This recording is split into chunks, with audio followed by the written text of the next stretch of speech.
Vive la vida. Que nada te detenga. Vive la vida. Doctora, así que después ya empezamos con la encuesta, así que escríbanos, me manden las fotos. Ya estamos con la doctora Tania Oberuk.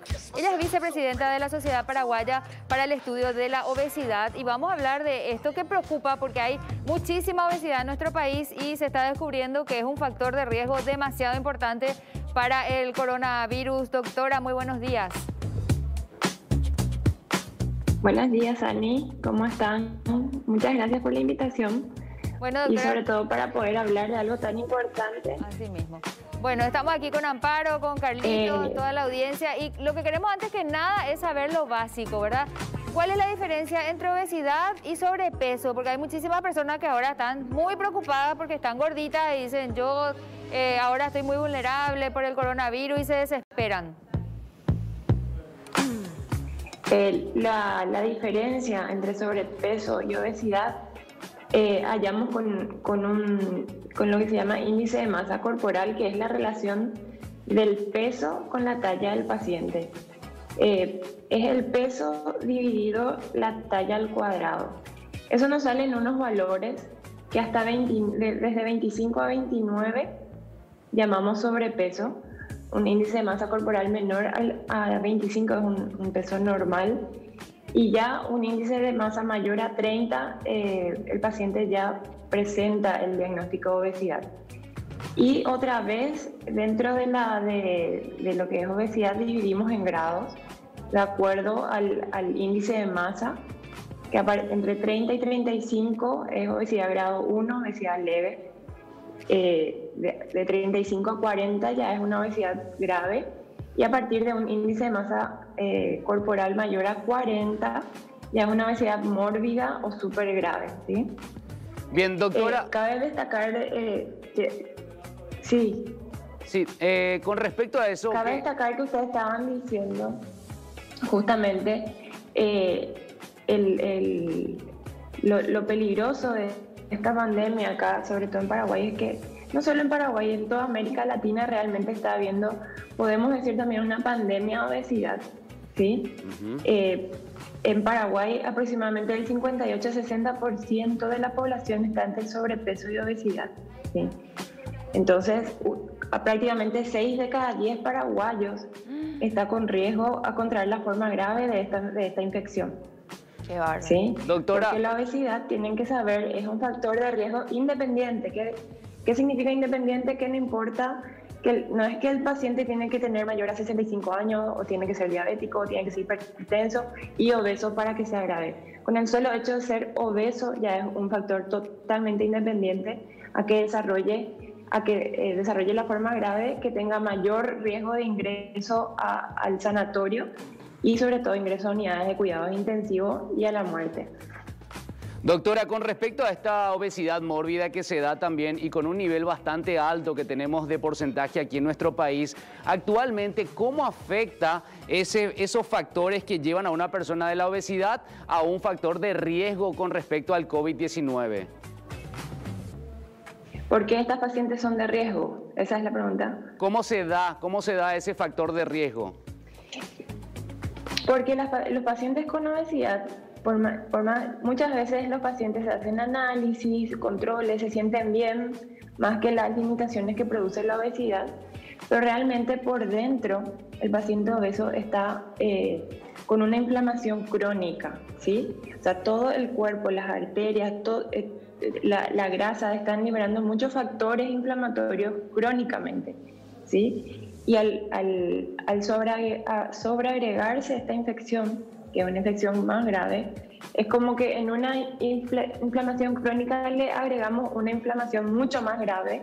Entonces el cuerpo hace como lo que se llama una tormenta de citoquinas, o sea, una tormenta inflamatoria que el cuerpo no es capaz de solucionar ni hospitalariamente ni médicamente somos capaces de frenar esa sobrerespuesta inmune que produce el cuerpo. Por un lado tienen esa inflamación crónica. Generalmente son pacientes con déficit de vitamina D. La vitamina D también se está viendo que es un factor de riesgo casi independiente también de desarrollar, ahora salió un estudio de ingresar, por ejemplo, a terapia, el déficit de vitamina D.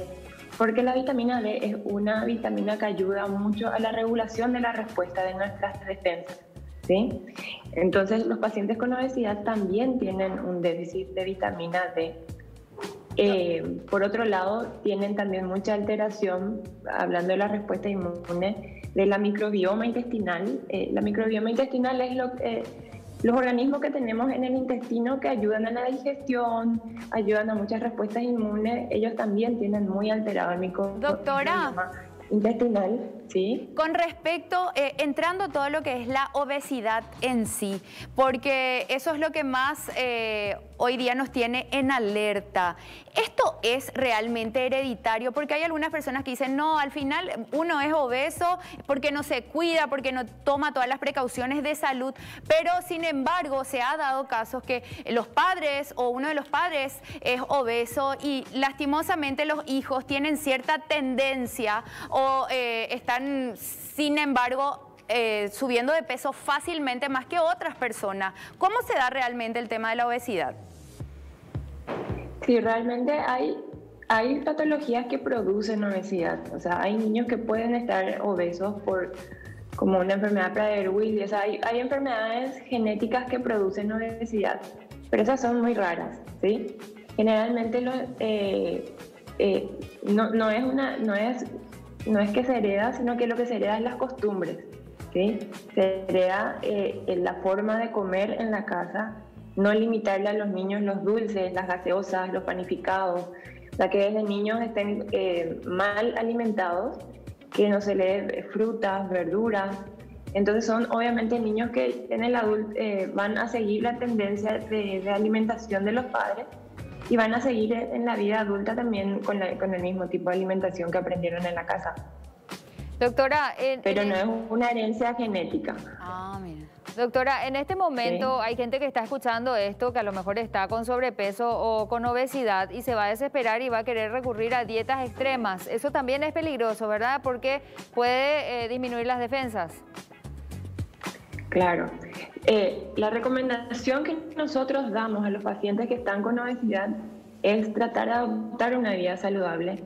O sea, obviamente, sí, tienen que hacer dieta, no es que no deben hacer dieta, pero deben ir con un médico, con un nutricionista que les controle, que les haga una dieta equilibrada, que involucre muchas verduras, muchas frutas, que son las fuentes de vitaminas que ahora en este momento estamos necesitando. Necesitamos vitamina C, vitamina D, zinc, son vitaminas que ayudan mucho a la respuesta inmune. Deben tratar de adoptar de vuelta. Hubo también un problema con la pandemia. Muchos de mis pacientes ya con sobrepeso, que ya estábamos bajando incluso, como quedamos todos en cuarentena, encerrados, dejaron de hacer actividad física, estás más tiempo en la casa, comes más, entonces muchos sobre todo sobreganaron de vuelta el peso o están subiendo más de peso. Entonces es momento que se concienticen, que traten de cambiar de vuelta la alimentación, hagan una alimentación saludable, consulten con un nutricionista, un nutriólogo, un médico que les haga un plan alimentario, que se muevan, que hagan alguna actividad física o alrededor de su casa o en su casa misma, ¿sí? Y doctora, es lo que literalmente, ahora. doctora, realmente no hay excusa alguna para hacer alguna actividad si es que hay voluntad, y más teniendo en cuenta de que hoy por hoy la obesidad puede jugarte en contra también con respecto al COVID-19 si te llega a agarrar, ¿verdad? Dios quiera que no sea ese el caso. También tengamos en cuenta que el porcentaje mayor se da en los hombres. ¿Por qué razón hay algún factor que sea propenso justamente más en hombres que en mujeres? Hay unos receptores. El virus tiene afinidad a unos receptores que se llaman los AC2, que justamente los obesos, los tabaquistas, los diabéticos y los hombres presentan más receptores de estos receptores en los pulmones sobre todo, pero hay en el cerebro, en las grasas, en todos lados. Entonces, justamente por eso estos pacientes son de riesgo, porque presentan más receptores al virus, ¿sí? Doctora, entonces, y aparte de todo el componente inflamatorio que todos estos pacientes presentan. Por último, doctora, entonces... Otra cosa de los pacientes obesos es ¿por qué tienen alta mortalidad? es porque son pacientes muy difíciles ya de manejar una vez que están intubados en la unidad de cuidado intensivo. Son pacientes, nosotros tenemos un músculo en el que divide el tórax del abdomen que se llama el diafragma, y en la obesidad ese diafragma no se puede mover, entonces es muy difícil ventilar. O sea, la ventilación mecánica del paciente obeso es muy difícil, la intubación es muy difícil, se pierde tiempo ahí, generalmente muchas veces ya no se puede intubar al paciente obeso. Y la ventilación es una ventilación muy dificultosa. Aparte, a estos pacientes hay que dar, ya intubados, hay que dar vuelta, que es la pronación se llama, y un paciente con una obesidad mórbida es muy difícil de mover, se puede perder el tubo, entonces por eso también aumenta mucho la mortalidad de estos pacientes mismos ya por el manejo una vez internados, ¿sí? Bueno, ¿me iban a preguntar algo? Sí, se nos acabó el tiempo, doctora. Muchísimas gracias y vamos a seguir consultando porque es un tema muy, pero muy preocupante y reiteramos esta cifra que daban desde el hospital de Itagua. El 90% de los pacientes con COVID-19 en este hospital terminaron por fallecer teniendo un elemento en común, la obesidad, sobre todo en varones.